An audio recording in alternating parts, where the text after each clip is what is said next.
V glavnem poslanski skupini socialnih demokratov smo ocenili, da razmere v slovenski družbi še niso takšne, da bi lahko zakonsko uveljavili sedanjo diskriminatorno stanje, tako da bi istospolne partnerje izenačili po pravici do posvojitve otrok in zakonsko zvezo definirali kot življenjsko skupnost oseb istega ali nasprotnega spola. Zato seveda smo za kompromisni predlog, ki smo ga predlagali in o tem, tako kot sem rekel, bo potem več povedal Dejan. Mislim, da večinsko stališče do tega kompromisnega predloga je tudi v koaliciji. Beseda je že tekla o kompromisu, ki smo ga pripravili, in ta kompromis v bistvu sledi razpravam opozicije in delu civilne družbe. To je, da zakonsko zvezo lahko sklenete le moški in ženska, kot je to urejeno v veljavni ureditvi. Istospolni partnerji pa bodo po predlaganem amandmaju k 4.a členu lahko sklenili partnersko skupnost, po kateri bodo izenačeni predvsem pravno gledano z zakonsko zvezo. Kaj to pomeni? To pomeni, da bodo otroci, ki živijo v takšnih skupnostih, imeli enake pravice kot vsi drugi otroci. Urejamo torej status otrok, ki so danes v neenakopravnem položaju, in jim omogočamo osnovne pravice, ki jim tudi pripadajo.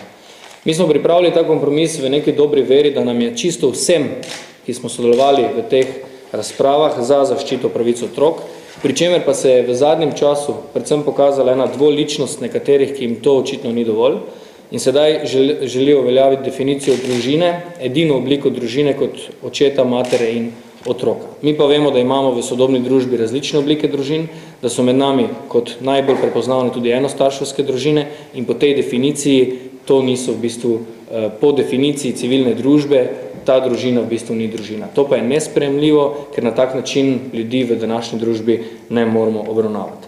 Zakaj v bistvu kompromis? Zato, ker si želimo, da je družinski zakonik sprejet, prinaša namreč veliko prednosti v odnosu do urejanja pravic in zaščite otrok. Prekiniti želimo v javnosti debato o zmerjanju in osebnem obračunavanju za tistimi, ki so drugačni, ker so pač nekateri, in to je bilo videti iz javne razprave na odborih, res prešli vse meje dobrega okusa in je takšno obrekovanje nevredno današnjega časa. Ta realnost, žal, ki odraža porast nestrpnosti in sovraštva, nas žalosti in jo seveda v socialnih demokratih tudi obsojamo. Poslovna pozicija SDA, zanima me glede družinskega zakonika, in sicer ali je podpora vseh koalicijskih strank enotna?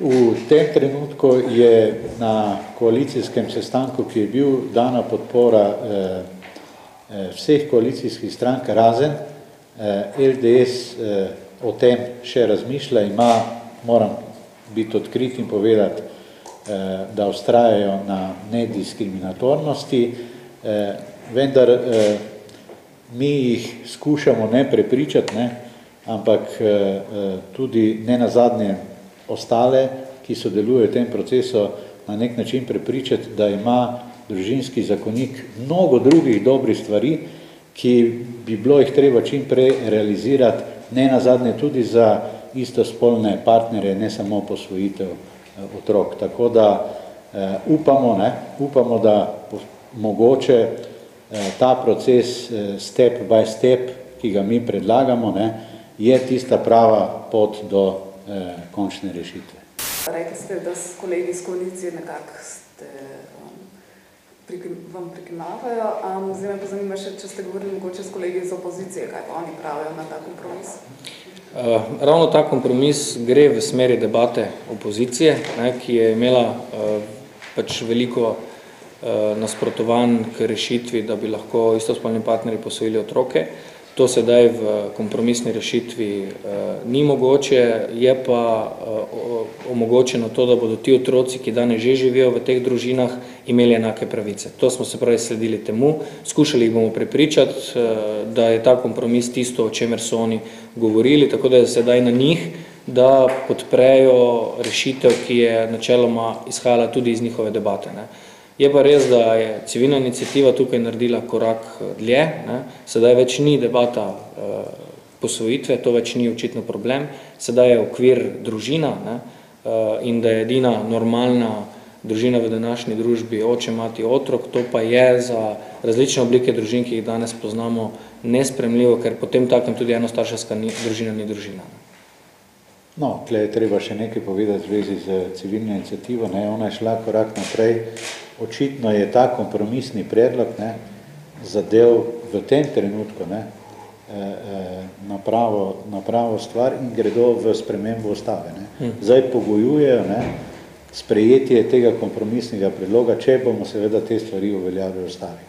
Tako da mislim, da če so kolikor toliko fair, ne, in če zares mislijo, kaj na tem področju družinske zakonodaje pripomoč, da državni zbor ta zakonik sprejme, potem seveda tudi oni naj pristanejo na solucijo step by step in